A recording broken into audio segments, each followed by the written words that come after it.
Hi hello subscribers, welcome back to our channel. நம்மளோட YouTube சேனல்ல நம்ம புதுசா நியூவா ஒரு பிளேலிஸ்ட் கிரியேட் பண்ண போறோம். அந்த பிளேலிஸ்ட்ல we are going to cover complete end to end Power BI project. So இந்த சீரீஸ்ல நம்ம ஒரு ரியல் டைம் ப்ராஜெக்ட்ல என்னென்ன ஸ்டெப்ஸ் இன்வால்வ் ஆயிருக்கோ அதோட கம்ப்ளீட் ஸ்டெப்ஸ்மே பார்க்க போறோம். லைக் இந்த இடத்துல ஸ்டார்ட் பண்றது, எப்படி ரெக்குவயர்மெண்ட்ஸ் எடுத்துக்கிறது, ஒரு டேட்டாவை எப்படி லோட் பண்ணணும், எப்படி ரிப்போர்ட் பண்ணணும், எப்படி அதை பப்ளிஷ் பண்ணணும் அப்படின்ற எல்லாத்தையுமே கம்ப்ளீட் ஸ்டெப் பை ஸ்டெப் நம்ம பார்க்க போறோம். So first I will explain the steps. இருக்கிற எல்லா ஸ்டெப்ஸுமே காமிச்சிட்டு then I will start explaining every step. டோட்டலா நமக்கு 15 ஸ்டெப்ஸ் இருக்கு ஒரு ப்ராஜெக்ட்ல. எந்த ஒரு ப்ராஜெக்ட்டா எடுத்துக்கிட்டாலுமே whatever the domain you are, நமக்கு டோட்டலா 15 ஸ்டெப்ஸ் இருக்கும். So first steps என்ன அப்படின்னா requirement gathering, second step data collections. அது வந்து different types of dataவா இருக்கலாம். third data modeling, fourth data cleaning or data pre-processing, fifth UI report, sixth additional information,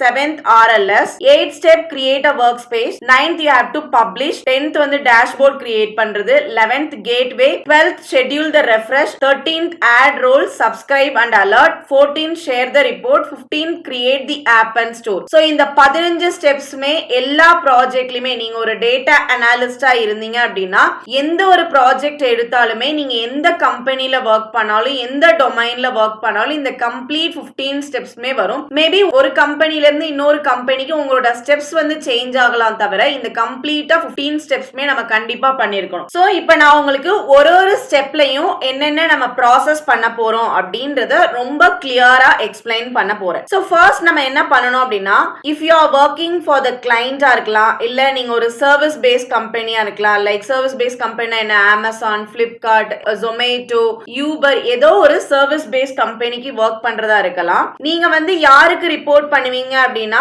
you will be reporting to the clients. ஓகேங்களா? Maybe client A, client B, client X அப்படின்னு ஒரு different numbers of clients இருப்பாங்க. So உங்களோட ரிப்போர்ட்டை வந்து நீங்க அவங்கள்ட்ட தான் சப்மிட் பண்ண போறீங்க. சோ நீங்க எந்த ஒரு டொமைனா வேணா இருக்கலாம், மேபி ஹெல்த் கேரா இருக்கலாம், டெலிகாம், பேங்கிங், இ காமர்ஸ், எந்த ஒரு டொமைனா இருந்தாலும் எந்த ஒரு கிளைண்டா இருந்தாலுமே ஃபர்ஸ்ட் ஸ்டெப் நீங்க என்ன பண்ணணும் அப்படின்னா you will be getting எல்லா ரெக்குயர்மெண்ட்ஸ்மே இந்த ஃபார்ம் ஆஃப் டாக்குமெண்ட்ல உங்களுக்கு தருவாங்க. ஓகேங்களா? சோ ரெண்டு டைப்ஸ் ஆஃப் டாக்குமெண்ட் நீங்க வாங்குறதுக்கு சான்ஸ் இருக்கு. ஒன்னு வந்து BRD ன்னு சொல்லுவாங்க, இன்னொன்னு FRD அப்படின்னு சொல்லுவாங்க. சோ BRD அப்படின்னா பிசினஸ் ரெக்குயர்மெண்ட் டாக்குமெண்ட், FRD அப்படின்னா functional requirement document. So out of இந்த ரெண்டு டாக்குமெண்ட்ல ஒரு டாக்குமெண்ட்ல என்ன இருக்கும் அப்படின்னா என்ன டைப்ஸ் ஆஃப் ஸ்டெப்ஸ் நீங்க ஃபாலோ பண்ணணும் அப்படின்றதோட கிளியர் பிக்சர் கொடுத்திருப்பாங்க. உங்களோட பிசினஸ் நீட்ஸ் என்ன, உங்களோட பிசினஸ் யூஸ் கேஸ் என்ன, எல்லாமே அதுல மென்ஷன் பண்ணிருப்பாங்க. ஓகே, அதாவது எதுல மென்ஷன் பண்ணிருப்பாங்க, இது எல்லாமே பிசினஸ் ரெக்குயர்மெண்ட் டாக்குமெண்ட்ல. செகண்ட் டாக்குமெண்ட் வந்து ஃபங்க்ஷனல் ரெக்குயர்மெண்ட் டாக்குமெண்ட். இந்த இதுல என்ன கொடுத்திருப்பாங்க அப்படின்னா ஒரு ஒரு ஸ்டெப்ஸையுமே எக்ஸ்பிளைன் பண்ணிருப்பாங்க.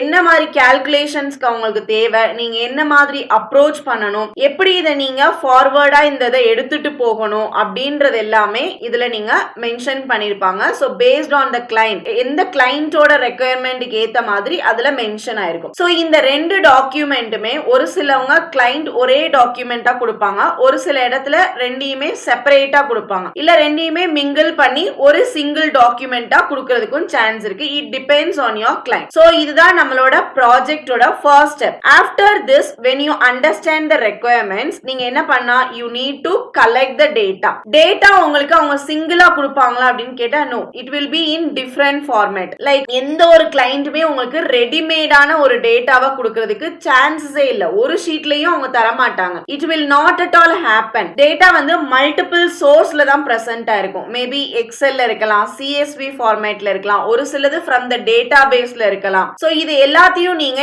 எப்படி வாங்கலாம், how do you get it? Actually நம்மளோட டீம்ல வந்து நீங்க ஒரு டீமா ஒர்க் பண்றீங்க அப்படின்னா SQL டெவலப்பர்ஸ் இருப்பாங்க, டேட்டா இன்ஜினியர்ஸ் இருப்பாங்க. அவங்க எல்லாம் உங்களுக்கு கரெக்டான டேட்டாவை எடுக்கிறதுக்கு ஹெல்ப் பண்ணுவாங்க. சப்போஸ் அவங்க பண்ணல அப்படின்னாலுமே உங்களோட டேட்டாவை நீங்க தான் அலசி ஆராய்ஞ்சு கரெக்டான டேட்டா என்ன, நம்ம ரெக்குயர்மெண்ட்க்கு ஏத்த மாதிரி நம்மளோட டேட்டாவை கன்வெர்ட் பண்ணணும். It is your responsibility. So first நம்ம என்ன பண்ண போறோம், we need to collect the data from different source. அதுக்கப்புறம் நம்ம எல்லாத்தையுமே அந்த டேட்டாக்கு இன் பிட்வீன்ல இருக்கக்கூடிய டாட்ஸ் என்ன, அதாவது ஒரு ஒரு டேபிள்ஸ் எல்லாத்தையுமே நம்ம கனெக்ட் பண்ணணும். சோ இந்த ஸ்டெப்புக்கு பேரு தான் டேட்டா மாடலிங் அப்படின்னு சொல்லுவாங்க. இது வந்து ரொம்ப ரொம்ப இம்பார்ட்டன்டான ஒரு ஸ்டெப். பிகாஸ் டிஃபரெண்ட் சோர்சஸ்ல இருந்து கலெக்ட் பண்ண டேபிளுக்கு இன் பிட்வீன்ல இருக்கக்கூடிய ரிலேஷன்ஷிப் இந்த ஸ்டெப்ஸ்ல தான் நீங்க கிரியேட் பண்றீங்க. சோ அதனால இது ரொம்ப ரொம்ப இம்பார்ட்டன்ட். பிகாஸ் எல்லா ஸ்டெப்ஸையும் ஒன்னா கேதர் பண்ணாதான் நம்மளால ஃபியூச்சர் ரிப்போர்ட் கிரியேட் பண்ண முடியும். சோ இந்த ஸ்டெப் முடிச்சதுக்கு அப்புறம்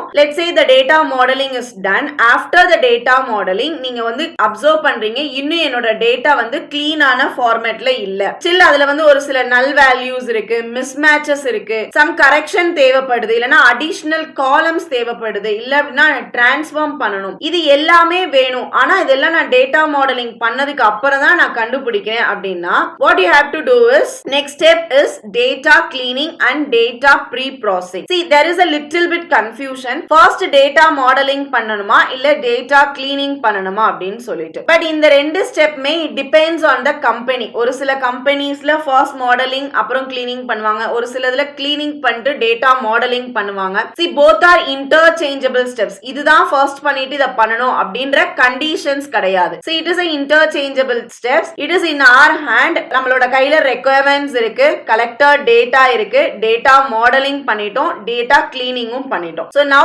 நம்மளோட 4 ஸ்டெப்ஸ்மே கம்ப்ளீட் பண்ணிட்டோம். இப்போ we have our ready made data in our hand. The next step என்ன அப்படின்னா start creating the reports. The report எப்பயுமே ஒரு user friendlyயான ரிப்போர்ட்டா இருக்கணும். உங்களோட ரிப்போர்ட் யார் யூஸ் பண்ணாலுமே அது அவங்களுக்கு அந்த end to end பிசினஸ் என்ன அப்படின்றத அவங்களால ஈஸியா அண்டர்ஸ்டாண்ட் பண்ண முடியும். சோ அது பார்க்கிறதுக்கு நல்ல பியூட்டிஃபுல்லான கலர்ஸ்ல இருக்கணும், ஸ்டாண்டர்ட் ஃபார்மேட்ல இருக்கணும், ஃபாண்ட்ஸ் எல்லாமே ஸ்டாண்டர்டா இருக்கணும். அப்படின்னாதான் அவங்களுக்கு ஈஸியா அண்டர்ஸ்டாண்ட் ஆகும். ஓகேங்களா? உங்களோட கிளைண்ட் பார்க்கிறதுக்கு ஈஸிலி ரீடபிளான மெத்தட்ல இருக்கணும். சோ இந்த டைப் ஆஃப் ரிப்போர்ட் நீங்க பில்ட் பண்ணா மட்டும்தான் இட் வில் பி அட்ராக்டிவ். ஓகேங்களா? சோ நம்ம கிட்ட 30+ டிஃபால்ட் சார்ட்ஸ் இருக்கு, 250+ கஸ்டம் சார்ட்ஸ் இருக்கு. சோ இதை எல்லாத்தையுமே நீங்க எடுத்து இதுல இருந்து பெஸ்ட் சூட் ஆகிறத யூஸ் பண்ணி ரிப்போர்ட் கிளியர் பண்ணணும். சோ இப்போ நம்ம ரைட் டேட்டா ரைட் சார்ட்ஸோட வந்துட்டோம். நெக்ஸ்ட் நம்ம என்ன பண்ணணும்? ரிப்போர்ட் பண்ணணும். So this is a very very important part of the project. See, when you are converting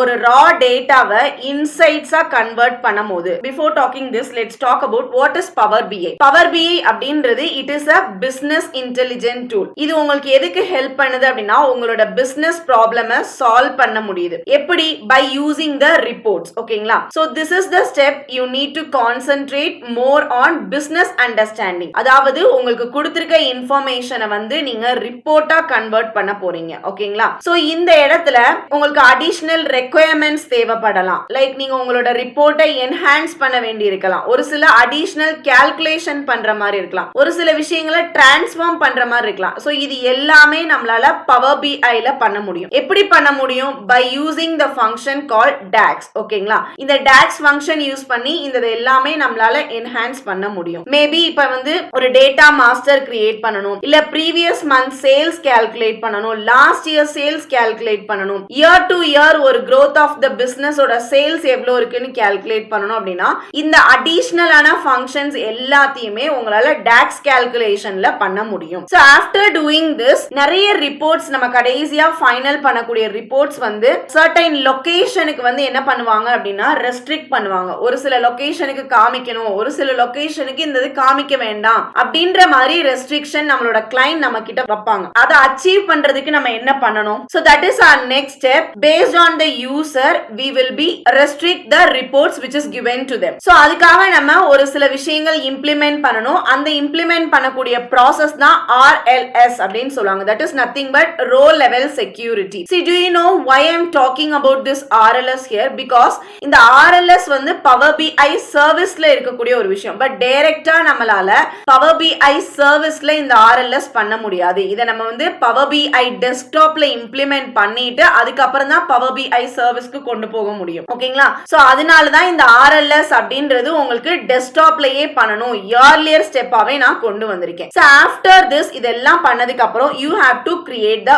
workspace. First நீங்க workspaceனா என்ன அப்படின்றத அண்டர்ஸ்டாண்ட் பண்ணிக்கோங்க. see, everyone is doing the report in their own desktop. இப்போ நான் என்னோட டெஸ்க்டாப்ல பண்றேன், நீங்க கிரியேட் பண்றீங்கன்னா நீங்க உங்களோட டெஸ்க்டாப்ல பண்ணுவீங்க. பட் இது ஒரு டீமா நம்ம வர்க் பண்ணும்போது இது எப்படி கொலாபரேட் பண்ண முடியும்? see, for example என்னோட டீம்ல வந்து ஒரு பர்சன் DAX-ஓட ஃபுல் செக்ஷனை எடுத்துக்கிறாங்க, இன்னொரு ஒரு பர்சன் டேட்டா கிளீனிங் எடுத்துக்கிறாங்க, இன்னொரு ஒரு பர்சன் அனாலிசிஸ் பத்தி எடுத்துக்கிறாங்க. அப்ப இவங்க எல்லாருமே தனித்தனியா அவங்கவுங்க வர்க் பண்றத ஆல் டுகெதர் ஒரு இடத்துல கொண்டு வந்தாதான் எல்லாருக்குமே அது காமனா விசிபிளா இருக்கும். சோ அதை நம்ம எப்படி பண்ண முடியும் அப்படின்னா, this is where you have to start using Power BI service. So இந்த Power BI serviceல first நம்ம என்ன பண்ண போறோம் அப்படின்னா work space create பண்ண போறோம். அந்த ஸ்பேஸ்ல என்னென்ன நம்ம டாக்குமெண்ட்ஸ் என்னென்ன ப்ராஜெக்ட் நம்ம பண்ணிருக்கோமோ அதை எல்லாத்தையுமே நம்ம டீம்ல இருக்கக்கூடிய எல்லாருக்குமே ஷேர் பண்ண போறோம். சோ இது எதை பேஸ் பண்ணி இருக்கும் அப்படின்னா based on the development they are doing. அதுக்கேத்த மாதிரி அவங்க ஒவ்வொருத்தவங்களுக்கும் டிஃபரெண்ட் அசஸ் கொடுப்பாங்க. எல்லாருக்குமே எல்லா அசஸ்மே கொடுக்க மாட்டாங்க. நம்மளோட ரெக்குயர்மெண்ட்க்கு ஏத்த மாதிரி தான் நம்ம என்ன ஒர்க் பண்றோம், நம்மளோட பொசிஷன் என்ன அப்படின்றதுக்கு ஏத்த மாதிரி அந்த அசஸ் இருக்கும். ஓகே,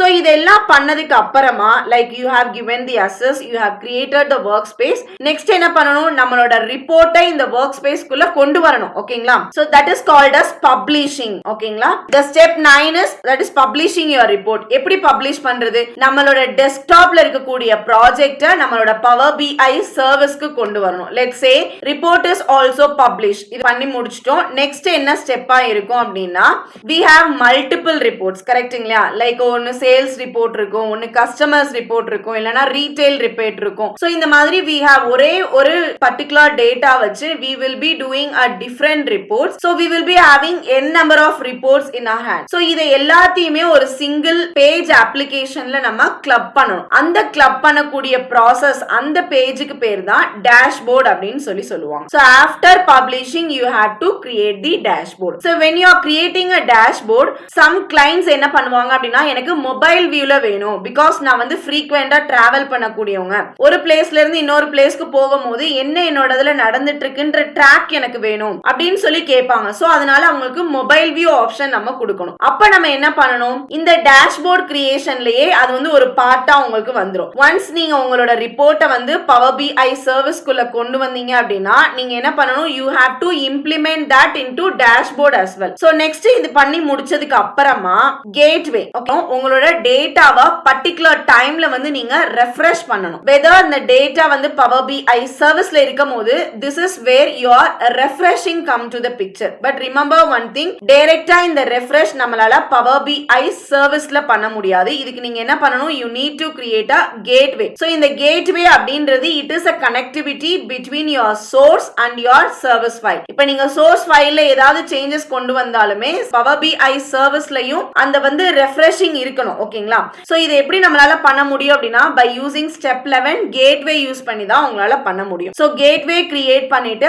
அதுல இருந்து நம்ம என்ன பண்ணணும், ரெஃப்ரெஷ் ஷெட்யூல் பண்ணணும். ஓகேங்களா, சோ இந்த ரெஃப்ரெஷ் வந்து நீங்க டெய்லி பேசிஸ்ல பண்ணலாம், வீக்லி பேசிஸ்ல, மந்த்லி பேசிஸ்ல, இல்லனா weekly once, weekly twice, weekly thrice, it's depends upon the client, நீங்க ஷெட்யூல் பண்ணிக்கலாம். ஓகேங்களா, சோ லைக் அலாரம் கிளாக் மாதிரி இப்ப நீங்க எப்படி உங்களோட மொபைல் போன்ல அலாரம் வைக்கிறீங்களோ அந்த டைம்ல அது எக்ஸாக்ட்டா ஆட்டோமேட்டிக்கா ஆற மாதிரி ரிஃப்ரெஷும் நீங்க செட் பண்றதுக்கு ஏத்த மாதிரி டைம் டு டைம் நீங்க என்ன கொடுக்குறீங்களோ அதுக்கு ஏத்த மாதிரி refresh will happen. So that's all about refreshing. So after this already நம்ம RLS create பண்ணிட்டோம். So இந்த இடத்துல நம்ம என்ன பண்ண போறோம், அதுக்கு ரூல்ஸ் ஆட் பண்ணணும் as per the users, உங்களோட யூசர்ஸ்க்கு ஏத்த மாதிரி, அதாவது அவங்க எந்த லொகேஷன்ல இருக்காங்க, எந்த கண்ட்ரில இருக்காங்க அப்படின்றதுக்கு ஏத்த மாதிரி நம்ம ரூல்ஸ் வந்து கிரியேட் பண்ண போறோம். ஓகேங்களா, see இந்த இதுல நம்ம நிறைய ஃபீச்சர்ஸ் செட் பண்ணலாம், லைக் சப்ஸ்கிரைப் பண்ணலாம், அலர்ட்ஸ் கொடுக்கலாம், ஒரு சில இன்சைட்ஸ் எடுக்கிற மாதிரி எல்லாம் பண்ணலாம். see all this நம்மளோட சீரீஸ்ல லேட்டர் செக்ஷன்ல இதெல்லாம் எப்படி பண்ணணும் அப்படின்றத நான் கம்ப்ளீட்டா டீச் பண்றேன். பட் இது எல்லாமே நம்ம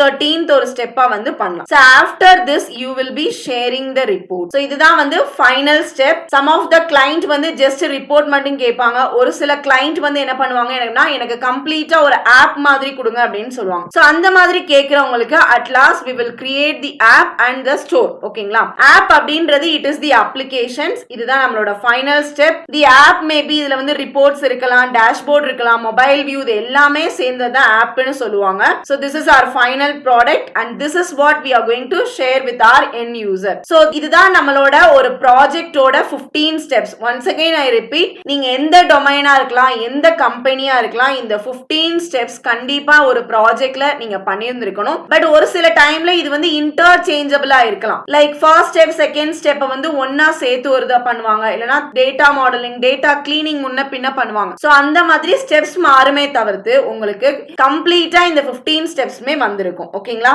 சோ இந்த 15 ஸ்டெப்ஸையுமே கவர் பண்ற மாதிரி நம்மளோட யூடியூப் சேனல்ல I am going to start one series. so multiple parts are divide பண்ணி ஒரு செக்ஷனையுமே உங்களுக்கு கரெக்ட்டா ஒரு ஒரு ரியல் டைம் ப்ராஜெக்ட்ல எப்படி ஒர்க் பண்றீங்களோ அதே போல நான் டீச் பண்ண போறேன். So if you are interested and if you want to work it like a real time project, please do subscribe our channel. Thank you for watching the video. Do support us.